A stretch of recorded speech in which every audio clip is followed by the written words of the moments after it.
lights burning brighter somewhere. Got to be birds flying higher in a sky more blue.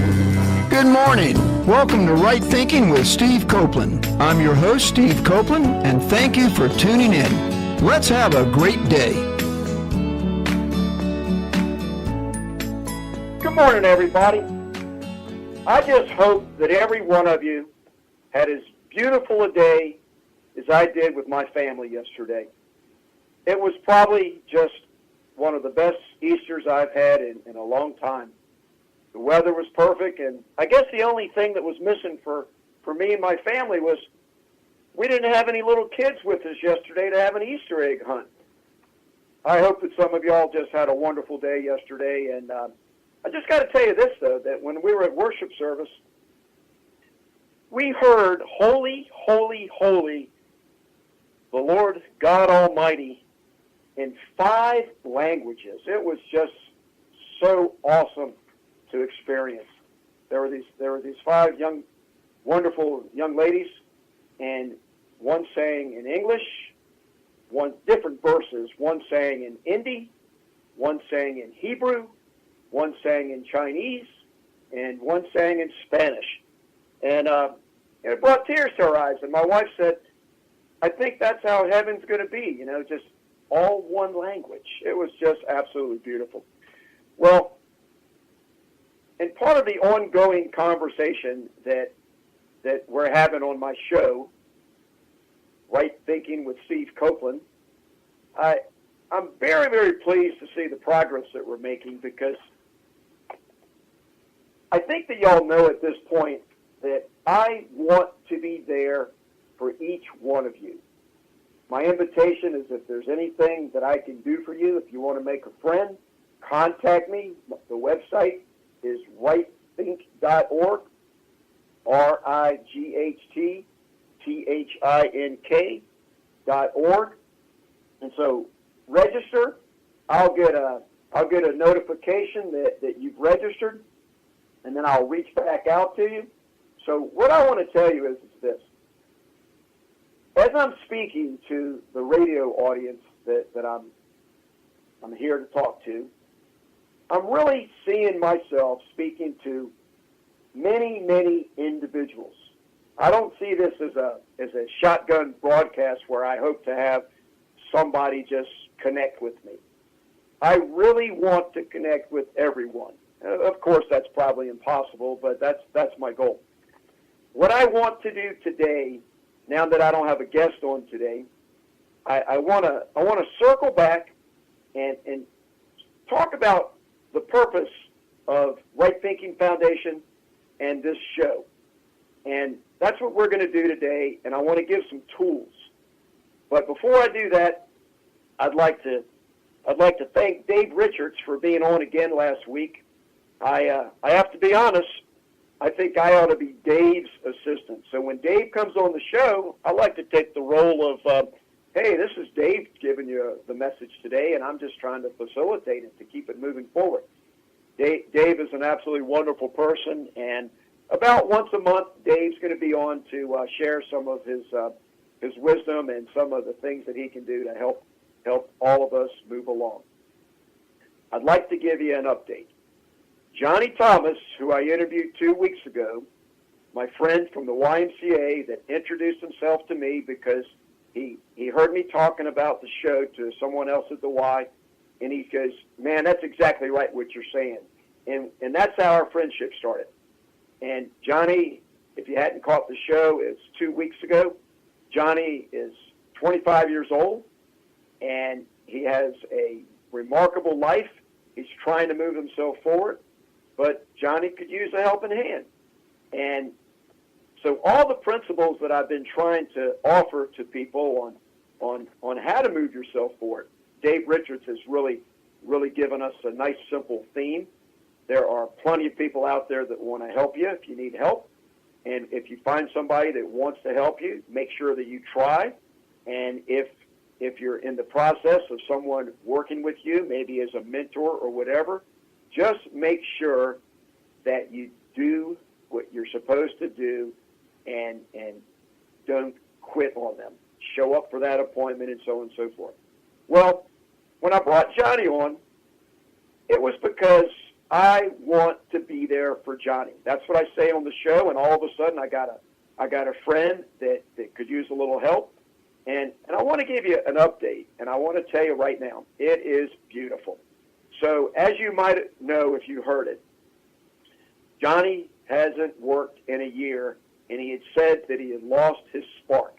He gave a very articulate example of what happened to him was, imagine a baby with someone dangling candy over their head. And they keep trying to reach up to grab that candy, but they keep moving it a little higher so the baby can't get it. And after a while, the baby just starts crying and doesn't want the candy anymore. That's how Johnny described what's happened to him. He's been out there trying, and he just finally couldn't get that candy, and he just started to feel kind of really where he wanted to give up. He said he lost his spark. Well, after listening to Johnny, my wife said anybody that heard that show, their heart has to be out for Johnny to see him succeed. Everybody's got to want Johnny to succeed. Well, I made a commitment to Johnny 2 weeks ago today that, Johnny, you're going to get a job. I'm going to help you get a job. And you're going to get a job within a week or two. So get used to getting ready to have your vacation in because you're going back to work. Well, what I want to tell you is Johnny got hired. He didn't just get hired by one job. He got 2 jobs. The problem is they both had a conflict in the schedule, but he chose the better of the 2. And the beautiful thing is, Johnny told me, I'm just happy that I actually got hired from that second job after he accepted the first one. And it made him feel so good about himself. It made me feel good too.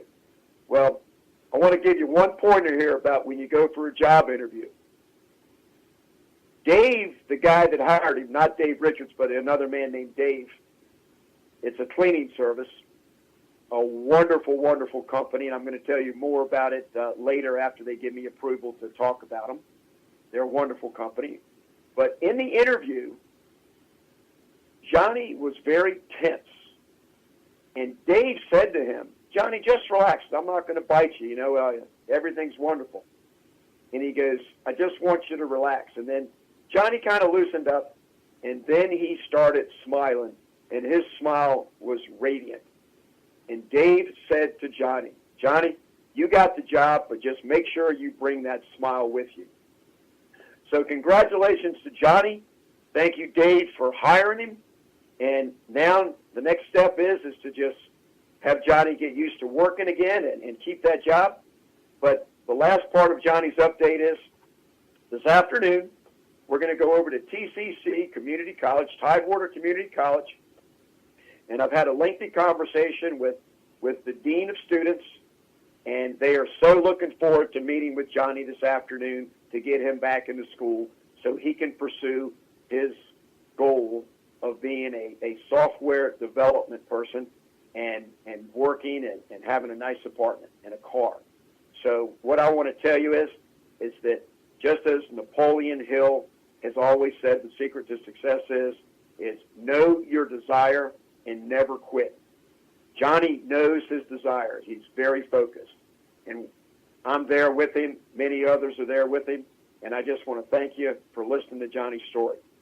Okay, let me hit you with something that's pretty quick here. So Greensville Men's Correctional is a part of the Virginia Department of Corrections that I go in and out of. And a couple years ago, I had the opportunity to teach a class there called Ready to Work. It's a program that returning citizens go through before they get released that helps them prepare for life when they get out. And so they wanted me to come in and teach the financial part of the Ready to Work. It's a 200-page booklet, and there's 40 pages of it that's the budgeting financial component. The Department of Corrections has acknowledged that my program goes far, far deeper than the program that they already were using in Ready to Work, and they asked me to come in and teach the Ready to Work. Well, when I went in, I had 3 weeks in a row of 5 days a week for 4 hours each day, 20 hours a week, where I had 60 men each week. And these are 60 men that their sentence ranges from getting ready to be released in the next month or two down to some people that are very long-term, some life sentence. So intentionally, the counselor there did not tell them very much about who I am and what I'm there to do. So I want to give you my introduction to these gentlemen, and I think that you'll appreciate it as I make my point. So I said, good morning, and I said, my name is Steve, and I'm here to present a program. But before I do that, I want to share something with you. I said, I have something that I'm very, very passionate about. And I want you to know what I'm passionate about. And then I went on to say that I am so passionate about what I'm passionate about. And, hey, I beat it to death intentionally is what you're hearing me do. I am so passionate about what I'm so passionate about, but I want to tell you that I'm not a person who likes to argue or fight or debate. But if there's anybody in here that disagrees with what I'm passionate about, I'm going to have a problem. And then I said, I will take off my jacket right now, and I pointed to the ground, to the floor, and I said, and I will go down on the mat with anybody that disagrees with me right now. Well, I just want you to imagine that. Hey, I sacrificed myself when I did that. 60 men in prison, and they've got their body language. Their arms are folded pretty tight. They're squirming in their seats. And I can guarantee you one thing. Not a single man in that room appreciated me addressing them the way that I did and getting in their face like that. And then I said to them, I said, or we can settle this the gentlemanly way. And I put my hand straight out, and I held my thumb up, and I said, or we can thumb wrestle. Well, lucky for me that when I said that, they all started laughing. I've used that same kind of intro many times, and it's just to kind of break the ice and get something started. And again, I'm just thankful that they know that I'm joking around when I do that. And I say, but I want to tell you what I'm passionate about. I believe that in this life, every one of us needs to take full responsibility for ourselves. And I said, now there are a few exceptions. There's people that are mentally ill, and there's people that have, special needs that can't.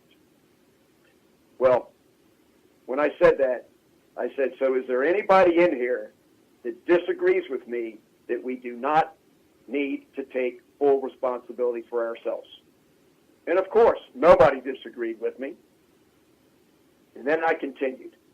I said, if a person does not take responsibility for themselves, who is going to take responsibility for them? And just like it was a script that we had already rehearsed, a guy in the back shouts out, your mother. And I said, that's exactly right, Mommy. And I said, and gentlemen, what do you call someone whose mommy is taking care of them? And someone shouted out, a child. And I said, that's exactly right. And I said, gentlemen, this is not a juvenile detention center. We're all adults here. We're all over 15 years old. I said 15 instead of 18 maybe.